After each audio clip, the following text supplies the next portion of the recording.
Hello and welcome back dear students. Today we are going to discuss about electric potential due to an electric dipole. इससे पहले वाले lecture में हम लोगों ने electric potential due to a point charge और उसके बाद में electric potential due to a system of charge देखा है। आज के इस लेक्चर में हम डाइपोल का जो इलेक्ट्रिक पोटेंशियल बनेगा वो देखने वाले हैं।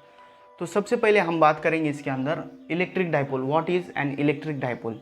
तो बेसिकली इलेक्ट्रिक डाइपोल क्या होता है? Two equal and opposite charges separated by a finite distance. For example यहाँ पर एक चार्ज है प्लस क्यू और यहाँ पर एक चार्ज है माइनस क्यू। अगर ये दो चार्जेस एक finite distance means measurable distance, for example यहाँ से यहाँ तक का जो डाइपोल होता है उसका डिस्टेंस हम 2L लेते हैं। कितना लेते हैं? 2L। ये उसका सेंटर होगा। For example this is A point, this is B point and this is centre of dipole. Okay, तो सेंटर से इधर तक का डिस्टेंस L, यहाँ से यहाँ तक का डिस्टेंस L, तो ये हो जाएगा 2L। Okay, two equal and opposite charges, यहाँ पर मैग्नीट्यूड सेम चाहिए बट उसका जो साइन होगा वो अपोजिट चाहिए। इधर प्लस होगा तो इधर माइनस।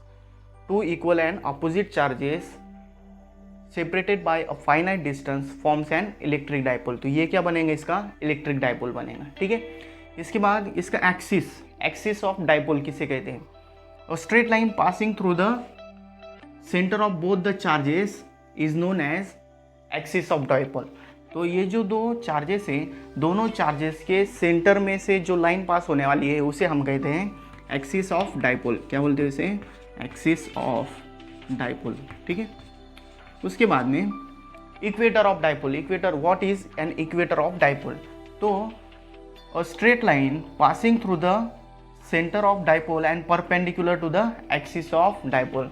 ये जो एक्सिस है, एक्सिस को परपेंडिकुलर और इसके सेंटर में से पास होने वाली एक लाइन वो होती है इसकी इक्वेटर ऑफ डाइपोल। क्या बोलते हैं इसे? Equator of dipole. ठीक है, ये होती है उसकी कुछ बेसिक टर्म्स। उसके बाद होता है इलेक्ट्रिक डाइपोल मोमेंट। क्या होता है? Electric dipole moment. अब ये इलेक्ट्रिक डाइपोल मोमेंट जो होता है इसकी बेसिक डेफिनेशन क्या है? It is the product of one of the charge and the distance between the two charges.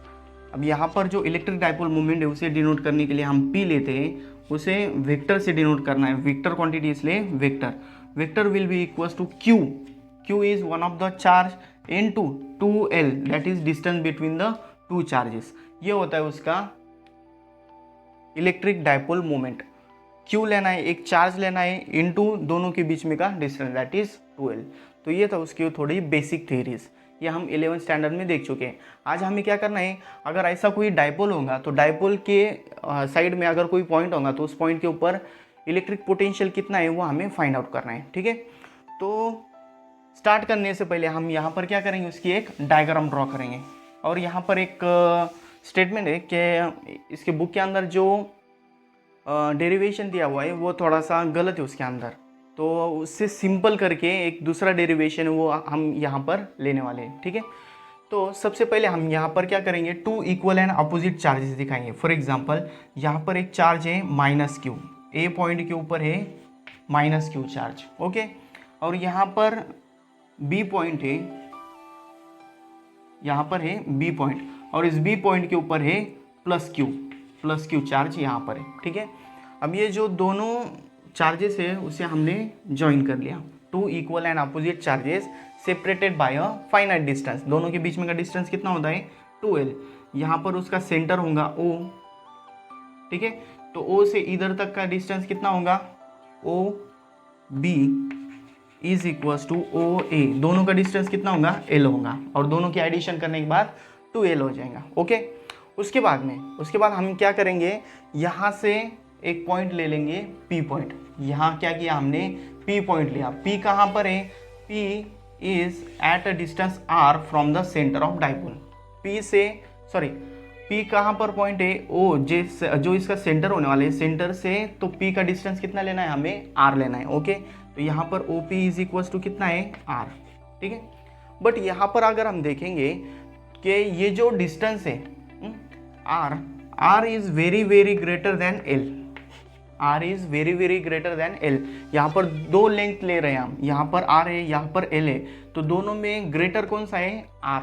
Are is very very greater than L. Okay, उसके बाद में हम क्या करेंगे, इन ये जो दो पॉइंट्स है उसे हम ज्वाइन कर लेंगे। यहाँ से क्या करूँगा, मैं इसे इस तरह से ज्वाइन कर लूँगा, ठीक है। यहाँ पर भी क्या करूँगा, ज्वाइन कर लूँगा, ठीक है। इसके बाद में हमें एक स्टेप करनी है, वो क्यों करनी है वो मैं बाद में बताऊँगा। सबसे पहले आप यहाँ पर ये जो एक्सिस ऑफ डाइपोल है और ये जो पॉइंट और सेंटर को जोड़ने वाली लाइन है उसके बीच में का जो एंगल है वो है यहाँ पर थीटा। एंगल कितना है यहाँ पर? थीटा।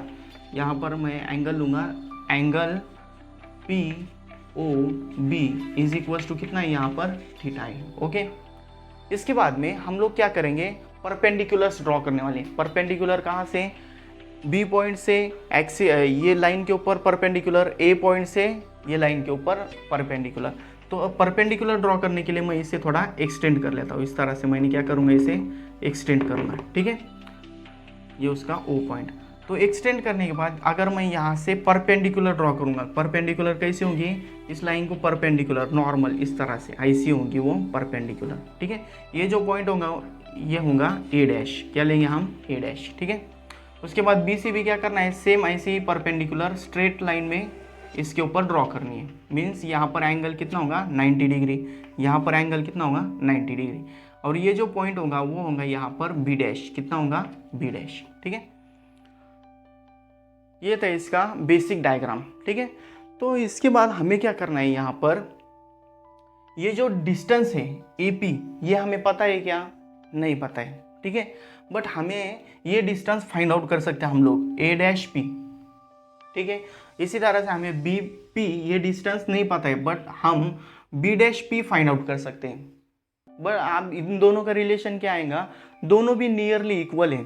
हमने यहाँ पर कहा है ना कि R is very very greater than L, तो इसके ऊपर से हम क्या बता सकते हैं, यहाँ पर अगर मैं नेक्स्ट इसके अंदर लूँगा AP, ये जो डिस्टेंस है AP is nearly equals to A dash P, nearly equals to A dash P। AP कितना डिस्टेंस होगा? नियरली A डैश P इतना डिस्टेंस होगा, ठीक है। अब ये A डैश P कितना आएगा, यहाँ से यहाँ तक का डिस्टेंस कितना है? O से P तक का डिस्टेंस।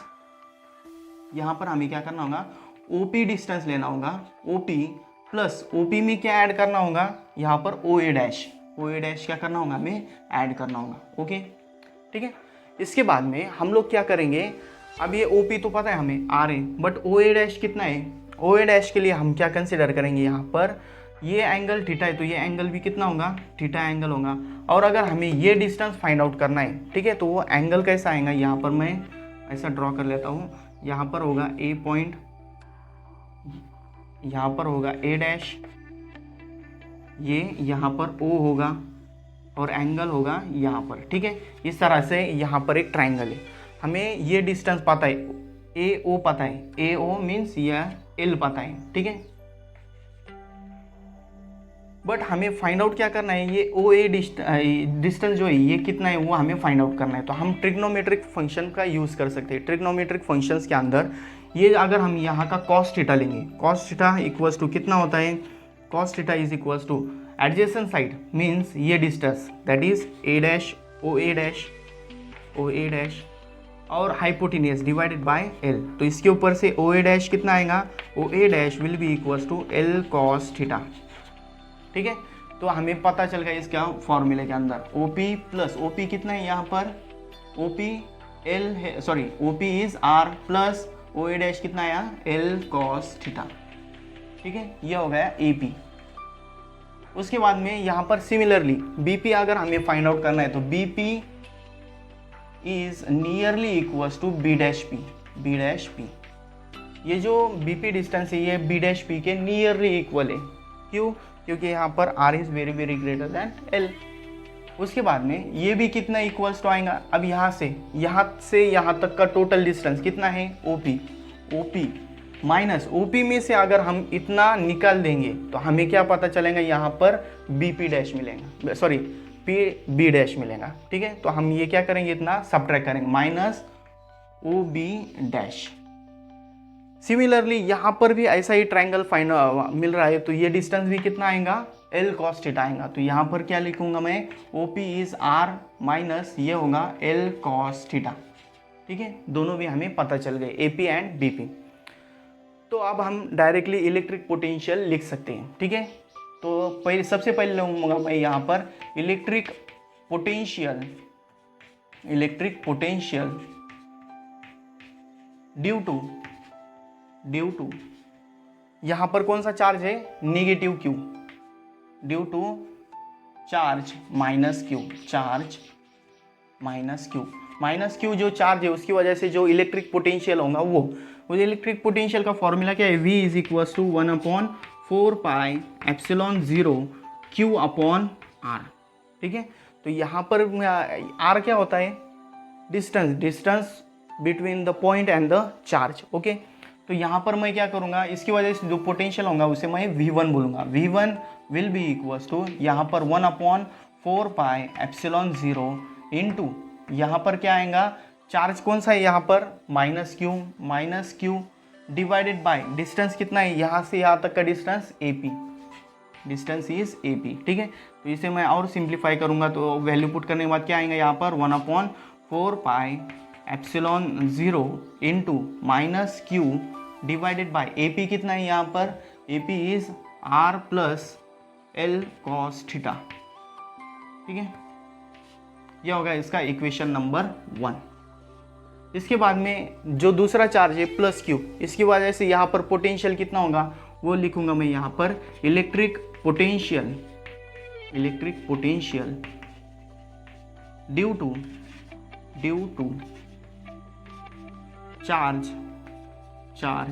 प्लस क्यू की वजह से इलेक्ट्रिक पोटेंशियल कितना है उसे मैं बोलूँगा V2 is equal to 1/4 pi epsilon 0 into यहाँ पर चार्ज कौन सा है, प्लस क्यू अपॉन डिस्टेंस कितना है, यहाँ से यहाँ तक का डिस्टेंस BP।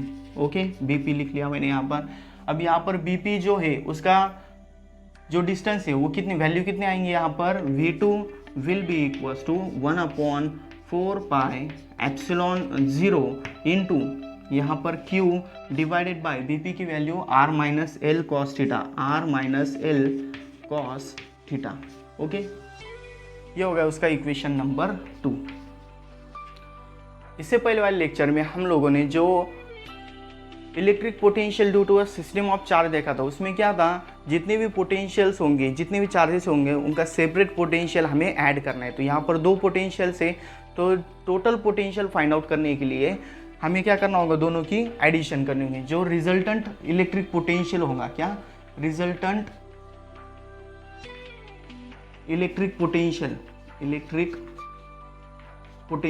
जो रिजल्टेंट इलेक्ट्रिक पोटेंशियल होगा वो क्या होगा, दोनों की एडिशन होगी। That is V will be equals to V1 plus V2। ये जो 2 इक्वेशन नंबर 1 एंड 2 दोनों को हमें ऐड करना है। तो सबसे पहले V1 कितना लेंगे यहाँ पर हम, V will be equals to यहाँ पर 1/4 पाई एप्सिलॉन 0। ठीक है, तो एक स्टेप मैं यहाँ पर पहले कर लेता हूँ। दोनों में कॉमन क्या है, यहाँ पर 1/4 पाई एप्सिलॉन 0 है, यहाँ पर भी 1/4 पाई एप्सिलॉन 0 है, यहाँ पर Q है, यहाँ पर भी Q है। ठीक है, तो मैं यहाँ पर क्या करूँगा, दोनों में से वो Q/4 पाई एप्सिलॉन 0 कॉमन ले लूँगा, Q/4 पाई एप्सिलॉन 0, और बाकी की जो टर्म है वो मैं ब्रैकेट के अंदर लूँगा। बाकी क्या रहेगा यहाँ पर minus 1/R plus L cos theta रह जाएगा, L कॉस थीटा। ठीक है, और यहाँ पर क्या रहेगा, 1/R minus L cos theta. ठीक है, इसके बाद में यहाँ पर मैं क्या करूँगा, क्रॉस मल्टीप्लाई यहाँ के जो डिनोमिनेटर से वो सेम कर लूँगा। तो सेम करने के बाद क्या मिलेंगे, यहाँ पर आ जाएगा Q/4 पाई एप्सिलॉन 0 इंटू ब्रैकेट के अंदर क्या आएगा, यहाँ पर प्लस है, यहाँ पर माइनस है, तो इधर आ जाने के बाद क्या होगा, ये minus R plus L cos theta, और यहाँ पर क्या होगा, plus R plus L cos theta. ठीक है, ये टर्म रह जाएंगे। और नीचे यहाँ पर कैसा दिख रहा है, A plus B into A minus B. इसका फॉर्मूला क्या होता है, A square minus B square होगा। A square minus B square का फॉर्मूला क्या होता है, A square minus B square equals to A plus B A minus B. ये फॉर्मूला हम यहाँ पर पुट करेंगे तो इसके ऊपर से क्या मिलेगा, R square minus L square cos square theta. ठीक है, तो ये होगा उसका फॉर्मूला। इसके बाद में कैंसिल क्या होगा, यहाँ पर प्लस और माइनस क्या हो जाएगा, कैंसिल। तो v will be equals to v is equals to q upon 4 pi epsilon 0 into यहाँ पर क्या मिलेगा आप l plus L cos theta, कितना हो जाएगा ये 2l cos theta, that is 2l cos theta divided by यहाँ पर क्या मिलेगा हमें R square minus L square cos square theta. ठीक है, इसके बाद में नेक्स्ट स्टेप के अंदर हमें यहाँ पर ये जो Q इंटू 2L है, ये क्या होता है, इलेक्ट्रिक डाइपोल मोमेंट होता है। But Q into 2L is equals to P, that is electric dipole moment. तो ये वैल्यू हम क्या करेंगे, यहाँ पर पुट करेंगे। Therefore V will be equals to Q upon Q तो कैंसिल हो गया, यहाँ पर आ जाएगा 1/4 पाई एप्सिलॉन 0 इंटू यहाँ पर क्या मिलेगा हमें Q इंटू 2L, यहाँ पर इसकी वैल्यू हो जाएंगी P cos theta upon R square minus L square cos square theta. ये हो गया उसका इलेक्ट्रिक पोटेंशियल। अब इसके अंदर इस सबसे पहले वाली केस कौन सी ली थी हमने, R is very very greater than L। तो ये जो डिनोमिनेटर होगा इसके अंदर इसकी नियरली वैल्यू कितनी मिलेंगे हमें, यहाँ पर आर स्क्वायर बहुत ज़्यादा वैल्यू हो जाएंगी। तो ये जो L है उसकी वैल्यू हम निगलेक्ट कर सकते हैं। तो ये जो है नीचे की टर्म कौन सी है, R square minus L square cos square theta will be nearly equals to R square. तो ये हम निगलेक्ट कर सकते हैं। तो ये वैल्यू अगर हम यहाँ पर पुट करेंगे तो v will be equals to 1/4 pi epsilon 0 into P cos theta divided by R square. ये हो गया उसका electric potential due to an electric dipole. ठीक है, सिंपल है, बस इसे स्टेप बाय स्टेप अगर हम करेंगे तो बहुत ही आसानी से ये डेरिवेशन हो जाएगा। ठीक है, इसके बाद में हमें 3 केसेस देखनी है। 3 केसेस के अंदर हमें ये थीटा की वैल्यू पुट करनी है। ठीक है, तो सबसे पहली केस के अंदर ये जो पॉइंट P है, पॉइंट P अगर पॉजिटिव चार्ज की तरफ होगा, P पॉइंट अगर इस एक्सिस को अगर हम बढ़ा दें और ये P पॉइंट यहाँ पर लेंगे, ठीक है, फॉर एग्जांपल इसे मैं बढ़ा दूंगा, यहाँ पर मैंने P पॉइंट लिया, तो ये P पॉइंट के ऊपर से एंगल कितना बनेगा, ये ऐसा था अब ऐसा हो गया, तो एंगल कितना मिलेंगे यहाँ पर, थीटा 0 मिलेगा। जब वो P पॉइंट कहाँ पर होगा, P point will be towards the plus Q charge की तरफ जब होगा वो, तब क्या होगा, उसका एंगल कितना मिलेगा हमें 0 डिग्री। थीटा विल बी 0 और थीटा 0 होगा तो कॉस 0 कितना होता है 1, तो उसके ऊपर से v कितना मिलेगा हमें, v will be equals to 1/4 pi epsilon 0, इसकी वैल्यू 1 हो गई, p अपॉन आर स्क्वायर मिलेगा। ठीक है, ये फर्स्ट केस हो गई। सेकंड केस के अंदर अगर ये जो p पॉइंट है वो माइनस q की तरफ होगा, ऐसा था वो ऐसा अगर हो जाएगा तो यहाँ पर एंगल कितना मिलेगा, बढ़कर वो हो जाएगा 180 डिग्री, कितना हो जाएगा वो 180 डिग्री। सेकंड अंदर अगर theta is equals to 180 degree होगा तो v ये जो कॉस थीटा हो जाएगा, कॉस 180 कितना होता है -1 होता है, तो यहाँ पर क्या मिलेगा हमें 1/4 पाई एप्सिलॉन 0 और यहाँ पर -p divided by R square हो जाएगा। और थर्ड केस के अंदर अगर ये p पॉइंट ये इक्वेटर के ऊपर होगा, यहाँ पर अगर 90 डिग्री मिलेगा तो 90 डिग्री के ऊपर ये जो v होगा, v कितना मिलेगा हमें, theta is equals to 90 degree, यहाँ पर cos 90 कितना होता है 0, therefore v will be equals to 0। ये उसके 3 केसेस है। फर्स्ट केस के अंदर p point q plus q की साइड में है, सेकंड केस के अंदर वो निगेटिव q के अंदर है और थर्ड केस के अंदर वो इक्वेटर के ऊपर है। तो ठीक है, तो ये था इसका electric potential due to an electric dipole.